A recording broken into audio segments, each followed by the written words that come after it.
Hello everyone, welcome back to my channel. I'm a little bit ill, so please bear with this nasally bunged up voice, but I've really missed filming, so it's good to be back. And in today's video in particular, I'm going to be talking, if you can bear with the voice that comes with that talking, about affirmations and how you can put together a collection of affirmations that are very specific for you and therefore more powerful, less generic, because I've never really resonated with affirmations before. I've always found them to be a little bit like cheesy, cliche. You know, you often scroll through your Instagram feed and it's like, I am powerful, I am strong.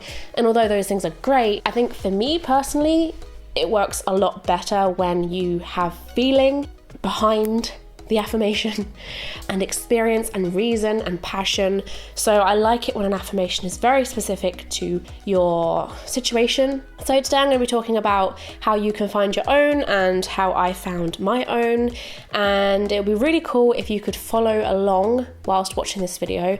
Get yourself a notepad, pen, paper, whatever, and we can come up with some affirmations together. So this process was actually something I discovered from doing the book called The Artist's Way. It's a really popular self-help book for creatives. It's a way that you can awaken your creative self again. This activity I found to be really powerful in particular. So to begin this process, I think it's important to start very generic and general and to start with a group of affirmations that could apply to everybody. I think that's a really good place to start for this because we want to narrow it down eventually by the end of this process. So I think a really good activity would just be going on Instagram, Pinterest, look at some books that talk about affirmations. I am beautiful, I am strong, I am creative, I am rich, I am abundant. Like, what's all the ones that you hear the most? But I do still want you to narrow it down to the ones that you personally feel like you need the most.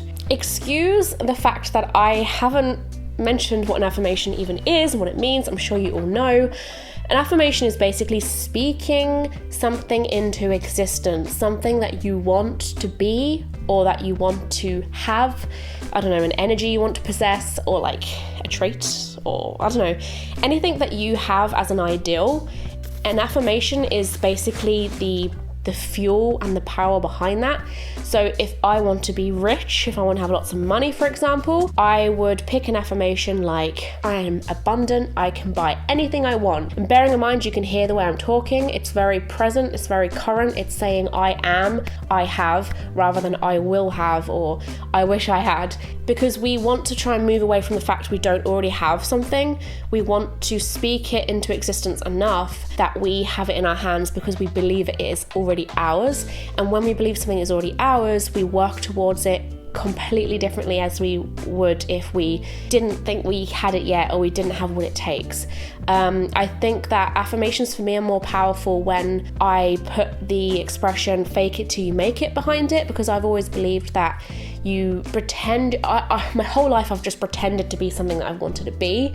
I've always been that way, a lot like with making YouTube videos. I always just pretended from day one that I was this like successful content creator and loads of people liked what I did. I just pretended until I finally started having people who actually enjoyed watching what I created. And I think that it's really good and powerful to say, you know, I am creative, I am artistic, I am a good singer. We can say all of those things over and over and over again until we start believing. It's almost like tricking yourself into believing it already exists. To tell yourself something enough in the mirror every day that you start to believe it, I don't see there's any harm in that, unless it's you saying, I am a serial killer. Do you know what I mean? I'll give you an example of some of mine. This is a very private and personal activity, so you're welcome. You want to kind of phrase it like this. So I would say, I, Ellie, add some more personal value to it. I, and then Ellie is my name, am rich and can afford anything I want. Money is something I'm constantly trying to manifest as a self-employed person. Opportunities knock at your door a lot more when you're self-employed through emails and opportunities like that. Next one is I, Ellie, am successful in my career. That's one you hear quite a lot, I would say. My next one is I, Ellie, attract money like a magnet. That's always been one of my favorite affirmations. Like when I'm doing money affirmations or like money spells and stuff, I always like to think of like magnets and think of myself as this huge magnet, like attracting. This video is going to make it sound like money is really, really important to me. It's not. When I say I attract money, I just want to feel comfortable and have comfort, be able to give to other people, be able to comfortably sleep at night and not stress about whether I can afford rent. I don't want to necessarily go to the Bahamas, although that would be lovely. Security is a massive thing to me. I don't have to explain my affirmations. Why am I explaining them? I, Ellie, am the embodiment of health. That just is what it is. I want to eat fresher, feel healthier, look healthier, be more connected with like organic stuff. I, Ellie, am confident in every room I enter. That's something I've always wanted to be able to do. Just walk into a room and feel like I belong there and I have every right to be there and I can say what I want to who I want. Something I'm working on. I'll get there eventually. I, Ellie, have a strong and accurate intuition and psychic power. That's quite linked to my career.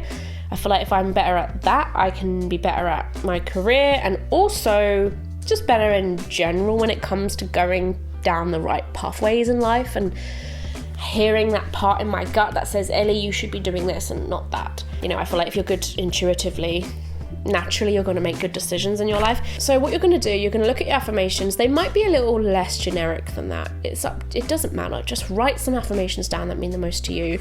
As you're writing them down, it might be good to actually physically write them down so you have a chance to hear your like inner voice speak, because what you'll find happen is that a negative kind of demonic little gremlin voice will come sneaking in and he'll be like, yeah, but that's not possible for you, is it? You've tried that for years, it doesn't work. There's no way you're going to be like that. I'm not necessarily saying you're definitely going to get loads of negative voices because I'm naturally quite a positive thinker, so I don't always get those, but you do get like a little nibble of that voice that just sort of laughs at what you're doing. It looks at you writing those affirmations down and it goes, how powerful do you think an affirmation is? Like, it's not going to knock your social anxiety out the window.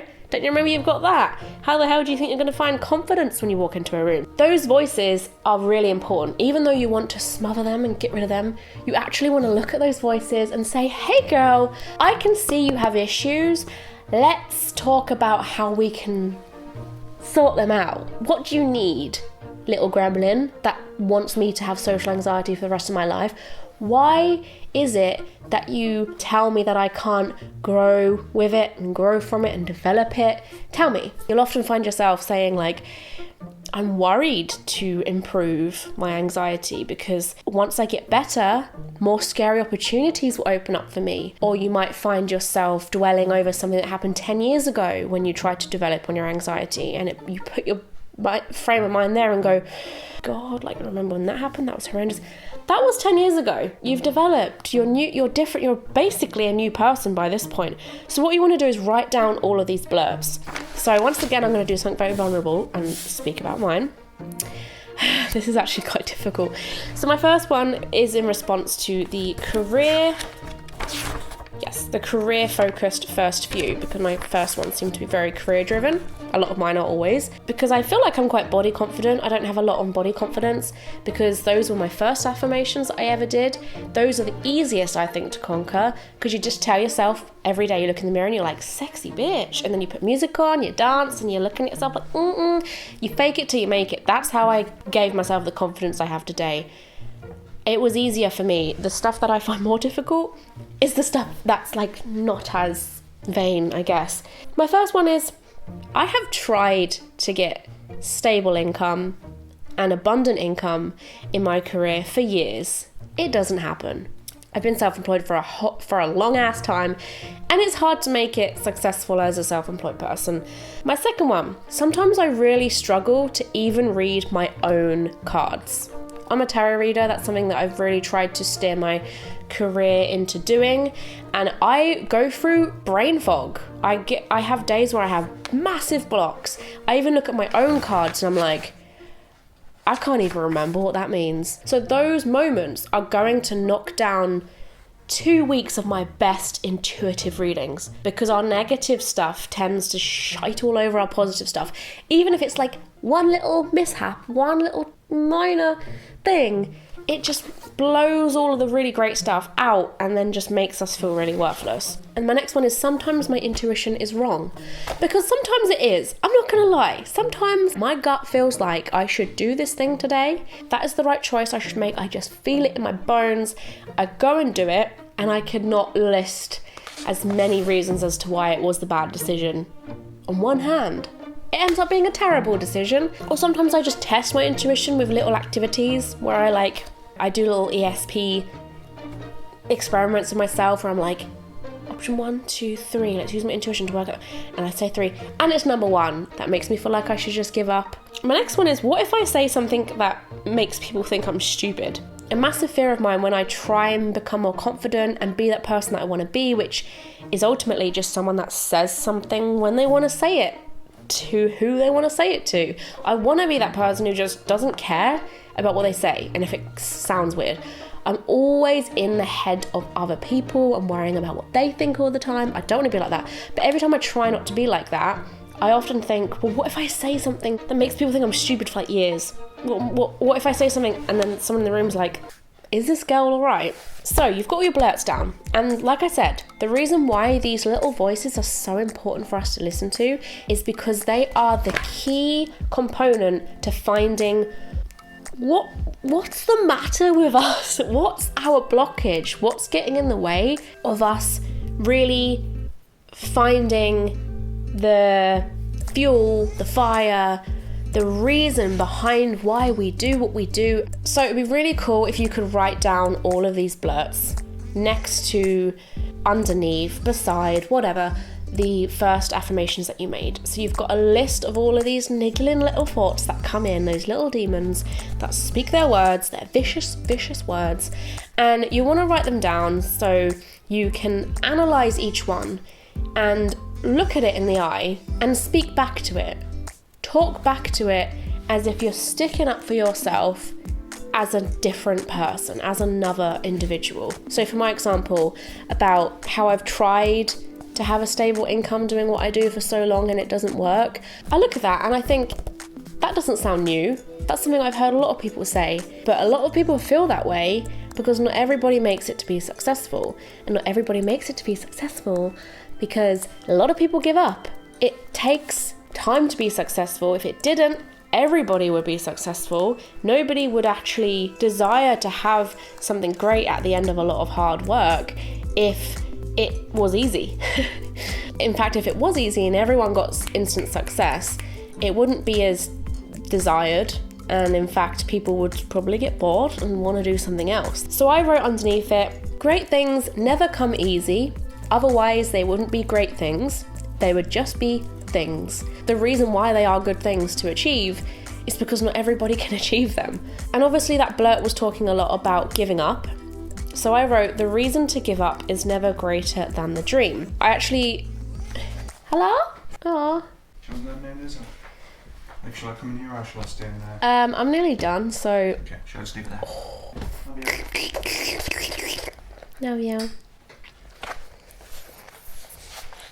Oh my good God, look at my dinner.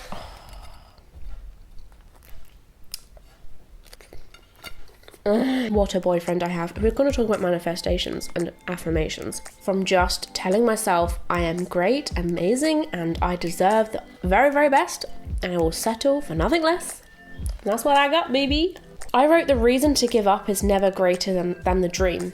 Now that's very connected to me personally. That's an affirmation that comes from a blurt, which I know pokes very personally at the fact that I constantly feel the need to give up because I'm whinging about stuff. I'm like, it's too hard. It involves putting in more hours and like, if I actually ask myself why it is I want to give up, the reasons are usually things like, I can't be bothered, it doesn't work, I've tried it, it's taken years, and I compare that to what the goal is that I actually want.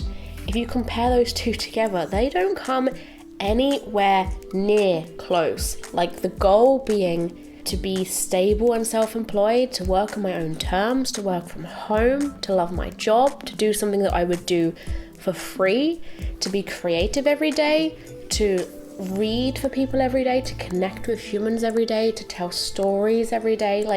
And so I asked myself, what's the alternative to that? So if I do give up because of those reasons, what do I get instead? And it's a job that I don't love that much. It's a job that is a bit more inconvenient, running around the hamster wheel like everyone else to get the money for the bills and to provide to society and just become a number in a company that I don't care about.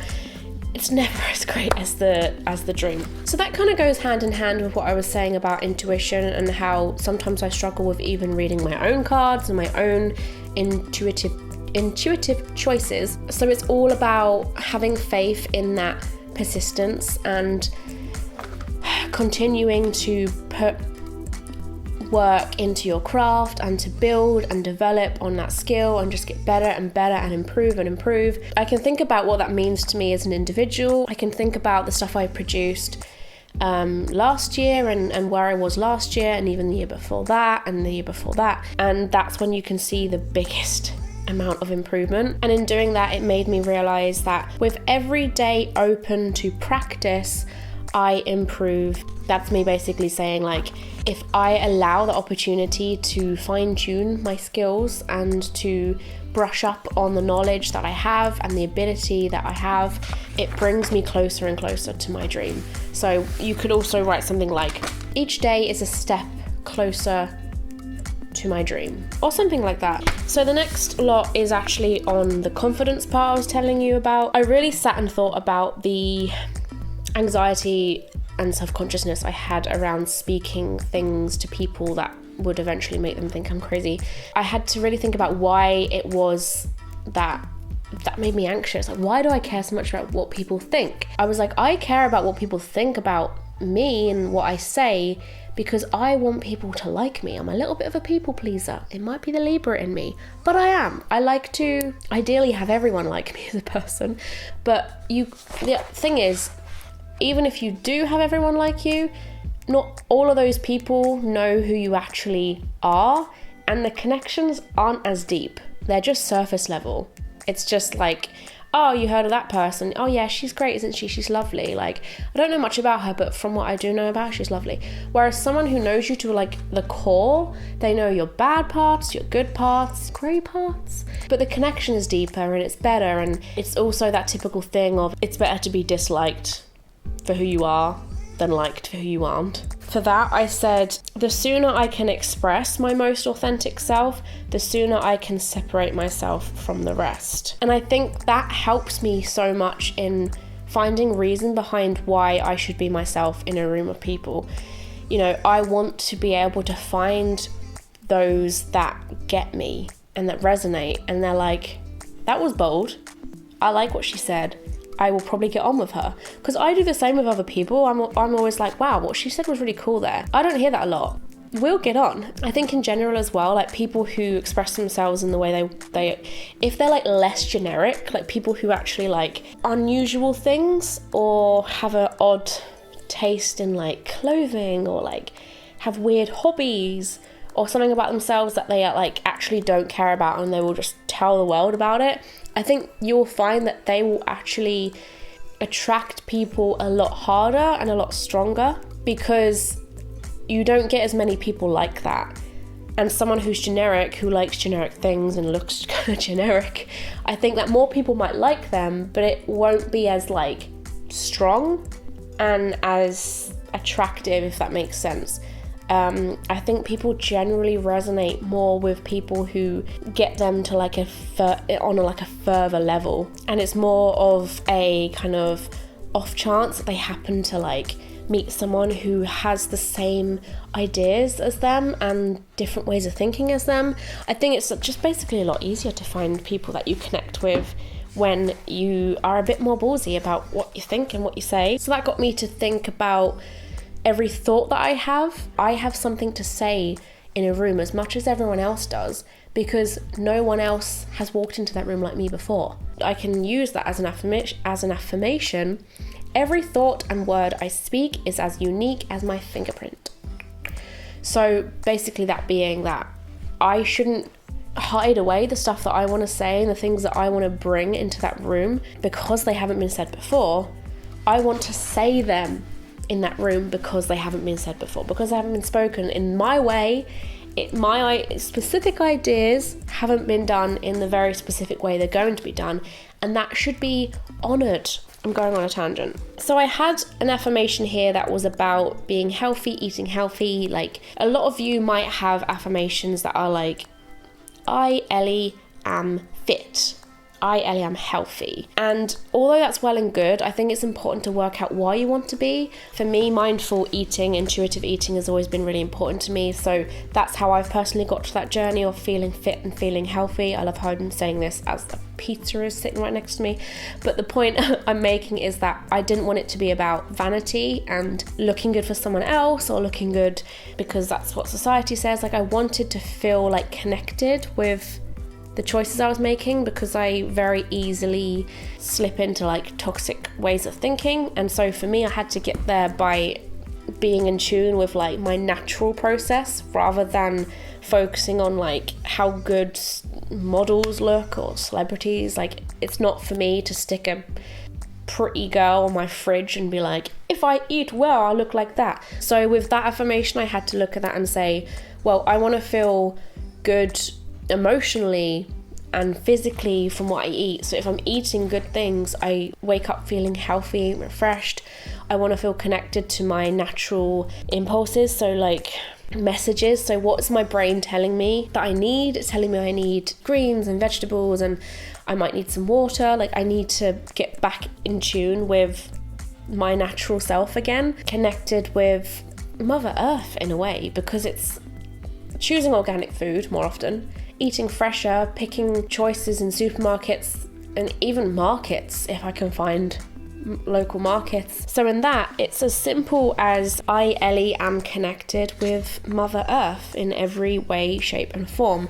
So that's in like using my body, being more physical, using like the season that it currently is outside to inspire me in how I move and what I eat as well, like what's currently growing from the earth. And that's more personal to me, rather than just saying I am fit. What does that mean? Like, how am I going to get there personally? What's the fuel behind that? Because the fuel is not going to be scrolling through Instagram and like looking at the women on there and saying, I am her, this is me. Like, I'm not going to speak that into existence. So what you'll find yourself doing when you finish this activity is having a list of affirmations, because you can kind of change those responses to your blurts into affirmations in their own way. So I've got in my little affirmation book now. Good things will take time and hard work will always pay off. The reason I want to give up is never greater than the dream. Every thought and word I speak is as unique as a fingerprint. The sooner I express my true authentic self, the sooner I can separate myself from the rest. I can build better connections with others if I let people see my true self. My intuition is strong and will just continue every day I let it. Like a skill, my intuition will improve with practice, and I am connected with Mother Earth. So I hope this helped. This has been super powerful for me, so hopefully you can take something from this video. I don't know. You can let me know in the comment section below what your own affirmations are, what you've kind of come up with from this video, or maybe just affirmations in general that have worked for you a lot beforehand. But that's all. Like this video if you enjoyed this, so I make videos similar to this topic. I'm on social media such as Twitter, Facebook and Instagram. I have a tarot reading Facebook page and a tarot reading Instagram. If you are interested in getting a tarot reading from me, you can find me on those. All the links are down there. Subscribe to this channel to be notified every time I make a brand new video, and I will see you for my next one. Bye!